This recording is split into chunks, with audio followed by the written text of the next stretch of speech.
Nah ini tadi waktu saya ngobrol-ngobrol dengan Pak Leng, nah, dengan si Ana, dengan Ko Ahin, ini yang nyotingkan saya ini si Daisy ini. Nah langsung gini semuanya. Bagaimana kejadiannya tadi? Nggak, cuma rasanya nampak dia punya barang keluar masuk. Barang siapa? Bapak ini. Pak Leng. Pak Leng, barang apa aja tadi Pak Leng? Nah kepengen tahu nih. Suhu-suhu mana yang hadir? Ayo Pak Leng. Ada ya tadi guru-guru pada datang ya? Ada lah. Siapa itu? Yang 4 itu? Yang 4. Oh. Jadi bagaimana apa yang dilihat ASEAN tadi? Nah, saya mau tahu. Banyak sih banyak. Apa itu? Keluar masuk. Ya, karena kita sedang berbicara tentang masalahnya Pak Leng ini, sejarahnya ya, kita maklum lah. Maklum kita ya. Bukit gitu. Ya. Datang gitu. Jadi kalau Ana seperti tadi itu, jadi akhirnya gimana itu sih? Akhirnya mereka bawa pulang mayat saya. Mayat kamu? Iya. Tapi dalam wujud masih hidup, masih bisa ngomong ini tuh. Sedang yang masuk rohnya terganti. Saya yang asli ketinggalan di kucing. Oh, Iya. ayo. Rohnya tertukar Jadi roh Ana itu di kucing. di kucing. Yang ikut pulang nih yang bunuh diri ini. Iya, masuk ke tubuh Ana. Pinjam body dia, Jadi pinjam dia body. masuk kur. Jadi udah dikuasai dia. Kuasai. Berarti dia pinjam raganya. Ya. Jadi yang asli anak ini nggak tahu kemana lagi udah. Ceritanya dia pinjam raganya ini untuk Jadi Pak Leng gimana nih ceritanya nih Pak Leng nih? Nah, jadi punya Pak Leng begini nih, saya nengok dari tadi nih. Ya. Sewaktu Pak Leng merokok, itu barangnya masuk, nempel gitu. Kalau Pak Lengnya tidak merokok, itu barangnya agak di belakang, tidak masuk. Ya. Itu sama seperti saya juga, kalau merokok dia nempel. Iya. Gitu. Kayaknya tuh begini, dia menarik dia keluar masuk. Ya. Jadi akhirnya ceritanya gimana? Kok punya roh bisa balik lagi, anak? Ini semua juga ada berkat Pak Leng. Ini semua berkat suhu kita Pak Leng. Yo, Pak Leng, top Marco top. Kenapa? Karena posisi dia dipulangkan ke Pontianak dan kita nih dia terus kerasukan ini sampai ke Kuningan dan menyatakan bahwa mungkin napas ini udah habis, udah nggak sadarkan diri, udah terlalu lemah dah. Mungkin saya mengatakannya orang biasa nggak akan percaya gitu loh. Ini udah masuk rumah sakit. Jadi diimpus di apa? Itu pun Saya tempat dengar dari almarhum bapak saya bilang. terbantu gitu Pak. Almarhum bapak saya bilang, kamu sempat melek, matamu melek, kamu mandangin dokternya. Dokternya senyum-senyum, dia bilang suruh, dia saranin kamu boleh keluar dari rumah sakit, kamu cari orang pintar saja. Oh, jadi dokternya nyarankan cari orang pintar. Iya, karena ini bukan urusan dokter lagi. Karena secara kalau dia periksa kondisi badan tidak ada masalah. Nah gini yang saya kepengen tahu nih waktu, ini ngomong lu jadi mayat ya. Mayat hidup. Jadi lu waktu roh keluar, lu tahu nggak lu lagi sedang roh di kucing itu? Tahu? Saya sendiri saya tahu. Saya pakai mereka bawa tubuh saya nih, bawa raga nih. Saya pakai saya lambai-lambai. Woi, saya ketinggalan. Saya cuma bawa body saya gitu. Tapi mereka kan tidak bisa lihat. Ya. Akhirnya diundang-undang saya yang masih punya semangat hidup lah ya. Saya berontak terus dari sana. Rohnya ini yang berontak nih. Ini benar-benar perjalanan mistis saya sendiri nih. Ya. Nah, jadi saya ketemulah sama nenek kuning. Oh. Ini kembali lagi ke cerita kemarin yang sempat viral itu loh. Ya. Jadi saya ketemulah sama nenek kuning. Dia lah yang nuntun saya jalan sambil dibantu. Jadi roh kamu kembali ke tubuh tuh di Indonesia apa di kucing? Udah di Indonesia. Badan udah di Indonesia. Itu prosesnya panjang. Jadi sempat lah lihat roh yang tampan juga lah ya. Sebenarnya yang saya lihat ini pengalaman mistis perjalanan gaib saya sebelum saya balik ke badan ya. Yang saya lihat itu korban-korban yang kepalanya putus, yang kecelakaan, yang belum sampai waktu, belum bisa masuk ke alam sana. Terus yang siluman itu juga saya ketemu. Makanya kenapa sampai detik ini wujud mereka sejak itulah ya mata batin saya tuh tajam. Ditambah lagi bantuan Sulen, gitu. Jadi semuanya tambah sempurna gitu. Cuma di balik kesempurnaan itu tetap ada kekurangan. Yang jelas di dunia sini semua sama gaib, saya rasa kita tidak akan pernah sempurna kecuali Tuhan. Cuma berarti kita sekali. Soalnya paling kita hanya bisa mungkin belajar mengungkap. Ya Pak, ini adalah satu misteri yang selalu dicari oleh orang-orang di dunia ini. Jadi ya kita juga nggak heran Pak Leng ya. Namanya orang selalu pengen tahu. Apalagi cuman mendengar tapi tak bisa melihat. Itu paling sekali mengganggu pikiran kita itu. Ya. Tapi yang jelas bagaimanapun juga dengan hadirnya ya sipu-sipu dari alam sana yang bisa pinjam tubuh manusia kita ini, semoga banyak masalah bisa diselesaikan. Apalagi yang berkenaan dengan hal-hal hawa negatif, kita istilahkan hawa negatif gitu kan. Benar sekali. Jadi setelah kejadian ini sekarang anak kan sudah dapat datuk kuning. Nenek kuning. Jadi kalau Pak Ahiannya gimana? Dapat nenek apa? Kalau kita dapat kakek kuning, kakek leng. Ini kakek leng masih nampak. Tapi percaya nggak? Ini pengalaman saya sama Pak Leng nih ya. Kita jalan-jalan ke Empu Daya Menambun yang di Mempawah. Sayangnya jalan ngos-ngosan udah kehabisan nafas. Mbak Datuk Leng ini udah sampai di atas nunggu santai sambil ngerokok dah. Pak Leng ngajarkan dikit Pak Leng macam mana Pontianak Singkawang bisa 5 menit sampai gitu. Nggak susah-susah kami bawa mobil. Ya. Kata Pak Leng utang nanti Ayo. Makanya dari situ saya bilang kalau Datuk Leng ini memang luar biasa. Ya. Kalau secara logika memang tidak masuk ya, tapi kalau nggak mandang, kalau begini, kalau namanya masalah spiritual selalu tidak masuk logika, karena kita di alam real nyata ini tidak akan pernah bisa mencerna. Ya dibilang gila lah, dibilang ngomong kosong lah.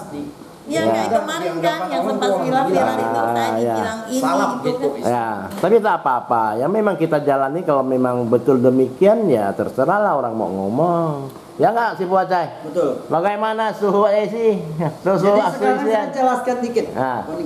Jadi begini, kalau katakan setiap umat manusia mau masuk dewa, itu pasti banyak tantangan. Pertama satu, pasti yang itu bukan pertama dari dewa, itu pasti dari ujian barang roh gaib. Itu udah pasti.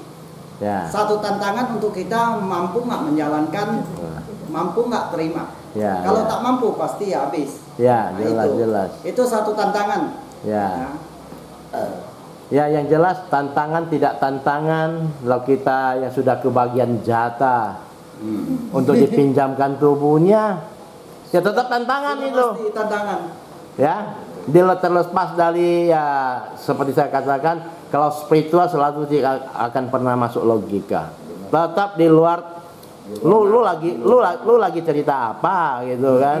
Tapi ya memang kejadian begitu, kita mau mengungkapkan, mau buktikan itu tidak bisa. Benar sekali. Soalnya barang itu tanam Pak, untuk sebagian orang yang bisa lihat, oke. Tapi kalau yang nggak bisa lihat bilang, oh kamu ngomong ngidul ya kamu ya. Kan gitu. Terpulang ke sendirinya lah, percaya apa tidak percaya lah. Itu semua kembali ke kepercayaannya orang lah. Kita pun hari paling kita berusaha aja gitu. Jadi segimananya orang mengatakan kita nggak bisa menjawab apa gitu. Karena ini memang kadang di luar nalar. Itu betul sekali.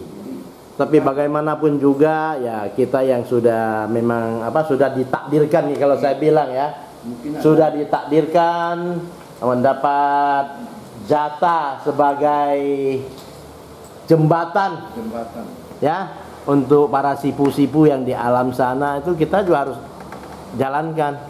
Tidak bisa tidak, tetapi harus di jalan yang putih, yang bersih.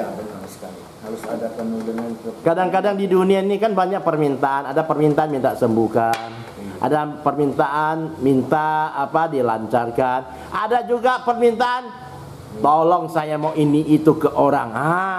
Itu yang macam-macam bahaya. Itu yang permintaan itu sangat banyak. Jadi maka dari permintaan itu kita lihatlah mana, kalau bisa kita selalulah ke arah positif yang bisa menolong orang terlepas dari susah, Pak Leng ya. Kalau Pak Leng sih saya percaya dia tuh senior, tetap arahnya putih itu.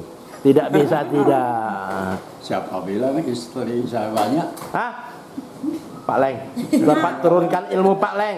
Saya belum beristri. Minta jodoh, minta jodoh. Pak Leng, ingat Pak Leng, jangan pelit ilmu ini yo. Sini sudah 2 dong. 1, 2, 3. Ada 3. Saya kalah 1 lah, saya 2 aja Pak. Kalau gitu kok, sekarang kan sudah ketemu sifunya, cobalah minta sedikit minyak gitu. Tak ada minyak. Oh jangan, kalau maksa jangan. Nah, minta sedikit minyak. Bukan maksa loh, sedikit minyak gitu. Pak Leng jangan lupa ajarkan saya Pak Leng. Minta pelaris. Belum beristrinya. Ya. Saya tahu. Saya tahu. Tahu. Cuma tidak mau omong. Pak Leng itu ada tulangnya bahasanya itu. Tidak ada Pak Leng, betul. Jadi di Rumah Kuning nih selain pengobatan mungkin ada pelayanan lain, Hong Shui atau apa? Ini luar biasa, Hong Shui. Ini masalah Hong Shui nih Pontianak nih. Masalahnya kalau saya tuh pernah ngajarin sama suhu Feng Shui Singapura. Singapura ya. Saya 3,5 tahun pulang pergi gitu. Ya. Jadi yang saya dapatkan itu biasanya orang renov rumah dengan ukuran rumah, dengan ukuran pintu utama, dan sebagainya gitu. Cara tata penyusunannya, dan biasanya sering itulah saya dipanggil dari Jadi sekarang ini sebenarnya ini kita kan sering dengar Hong Shui, bahasa Hakka Feng Shui. Sebenarnya yang paling mendasar dari Hong Shui ini gimana nih Suhu Hian? Jadi begini, paling mendasar itu kita ambil satu contoh ya. Contoh adalah pintu utama. Pintu utama kenapa diambil dari contoh? Suatu pintu kalau dia nggak sesuai ukuran, contohnya dia kena garis kepencurian ya, dia akan rumah itu terus dirasuki pencuri berulang kali. Dan selalu terjadi begini. Contohnya ke garis yang sakit, dia akan selalu menjadi, maksudnya akan timbul penyakit terus gitu lah. Yang sakit terus gitu, dan tidak berkunjung selesai gitu. Terkadang di situnya pengaruh besarnya gitu. Itu untuk khusus. Ini dari tadi Suhu Hian lu bilang masalah sakit. Itu apakah nggak benarnya di ukurannya? Di ukurannya. Ukuran meterannya itu ya? Meteran. Jadi kalau di penggarisnya atau ukuran Feng Shui itu ada merah, ada hitam. Jadi dia kena posisi yang tidak bagus gitu. Jadi di garis yang nggak bagus itu, jadi otomatis kita kan hidup di Hawaii ini. Jadi jika keluar masuk tuh pintu. Jadi kita mungkin terseret lah atau hawanya kan. Jadi otomatis terjadi begini. Saya pernah ditanyain gitu, sampai rumahnya masuk 14 kali pencuri. Rumah tersebut. Saya bilang bohong nggak kamu? Sampai 14 kali katanya. Di Jakarta ya posisinya. Jadi saya lihat cuman sekali saya mukul dari pintu utamanya, kacau. Memang tertera tuh garisnya itu, garis pencuri. Akan terjadi pencurian terus-menerus. Jadi orangnya udah tinggal. Dia bilang saya 11 tahun tinggal sini, 11 tahun ya. 14 kali kejadian pencurikan. Aneh ya, saya ditanya ya.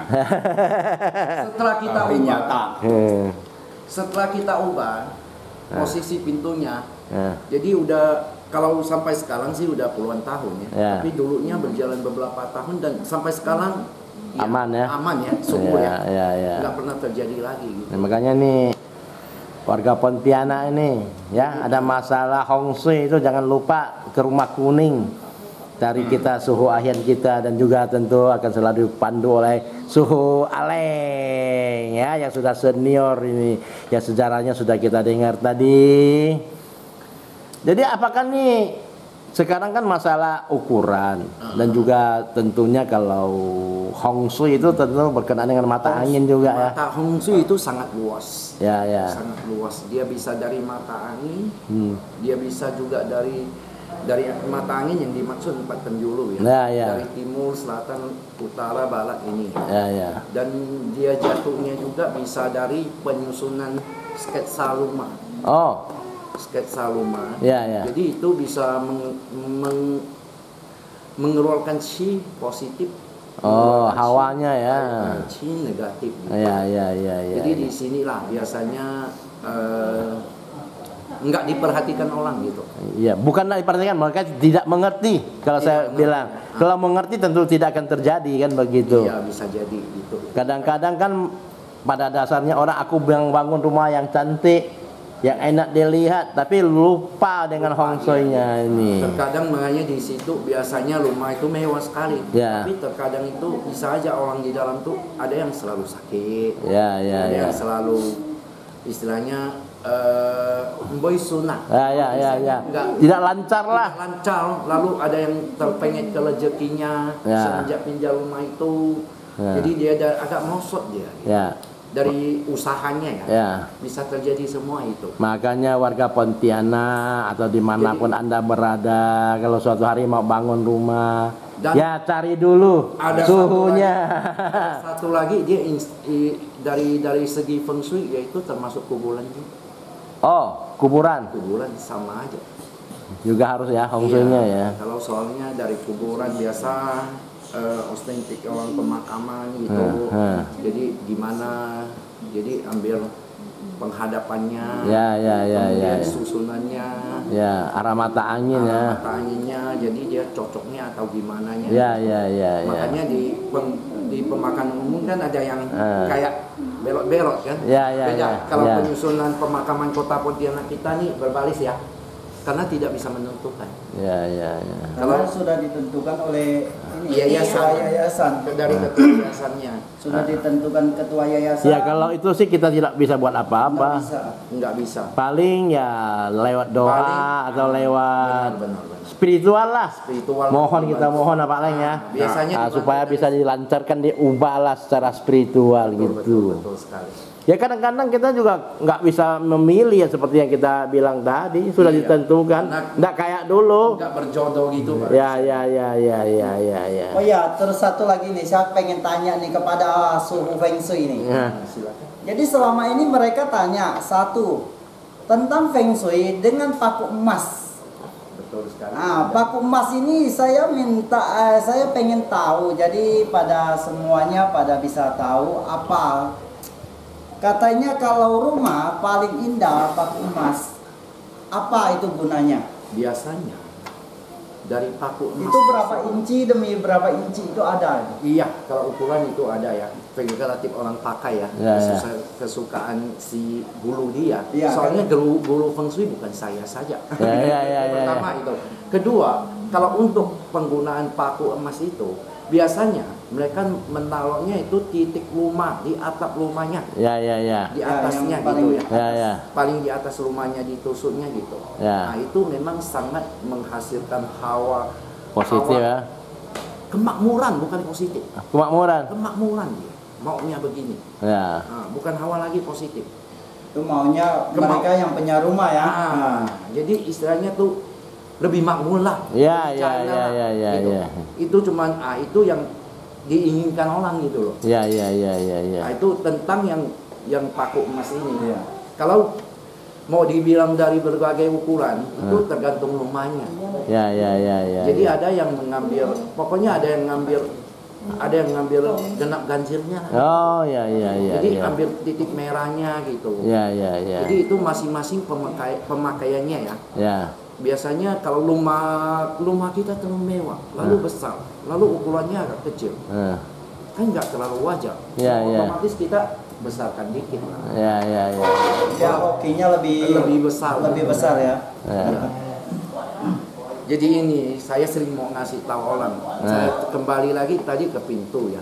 Ini saya buat pengalaman semua ya. Bukan kepintaran bukan ya. Tapi selama ini saya bekerja dan menemukannya.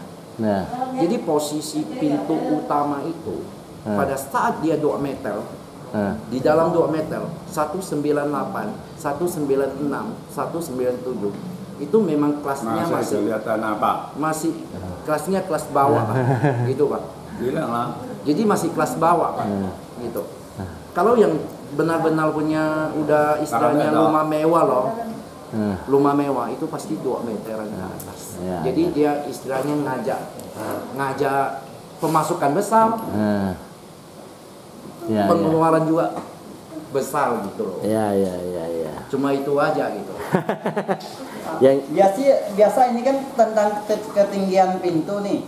Itu kelebaran pintu dan ketinggian itu gimana itu? Itu kelebarannya dia biasa gini. Kalau di saat pintu itu ada 2 jenis. Jadi pintu itu 2 belah. Kalau 2 belah saya mau nanya pintu Pak. Gitu Pak Niko. Jadi pintu ini kalau yang namanya kita pintu ini berdua ya. Berdua nih pintu. Itu baru digolongkan pintu. Kalau ini sebenarnya masih pintu, tapi kayak kita ini masih belum termasuk pintu. Karena sebelah aja. Orang sekarang perumahan kan sebelah. Itu masih pintu kecil. Iya. Kalau di bahasa Teochew-nya itu masih hak. Bukan pintu.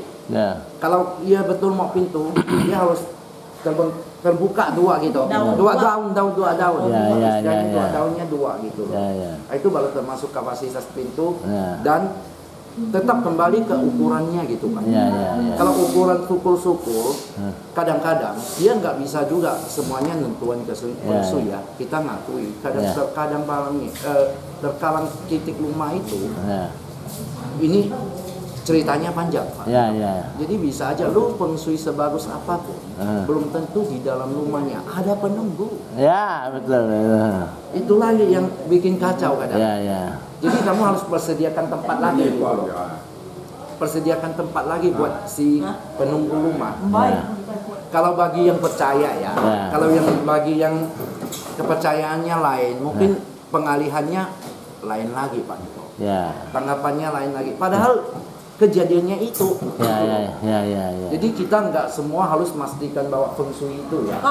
Gitu. Nanti kita sambung lagi. Barongsainya mau beraksi soalnya udah jamnya. Oke.